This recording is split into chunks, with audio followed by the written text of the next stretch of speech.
ইয়ালেন সিদ্ধান্ত নেয় যেহেতু তাকে ডিভোর্স দেওয়ার জন্য মোনা এত বড় একটা পাপ কাজ করতে পেরেছে, তাই মোনাকে সে নিজেই ডিভোর্স দিবে। এর পরদিন রেডিও পডকাস্টিংয়ে ইয়ালেন সব ঘটনা খুলে বলে, কিন্তু এটা তার সাথে ঘটে যাওয়া ঘটনা সেটা গোপন রাখে। জানতে চাই এখন ওই ব্যক্তির কি করা উচিত, তার স্ত্রীকে ক্ষমা করে দেওয়া নাকি তার স্ত্রীকে ডিভোর্স দেওয়া।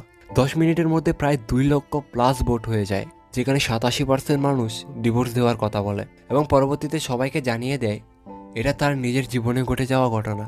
আর সে সাথে সাথে সেটাও জানিয়ে দেয় যে আজ এটাই তার লাস্ট শো। সে কখনো ভাবেনি তার এত সুন্দর একটা কেরিয়ার হঠাৎ এখানে এসে এভাবে থমকে যাবে। ইয়ালে সবার উদ্দেশ্যে বলে সে চাকরি ছাড়ছে, কিন্তু কথা বলা ছাড়ছে না। সবাইকে বলে কেউ যেন কথা বলা বন্ধ না করে। যদি কারোর ভিতরে কোনো প্রশ্নই না থাকে, তাহলে সে নতুন কিছু সম্পর্কে কিভাবে জানবে? যদি একজন মানুষ আরেকজন মানুষের সাথে কমিউনিকেট নাই করে, তাহলে মানুষের আন্ডারস্ট্যান্ডিং বন্ডিং ভালো হবে কেমনে? কথা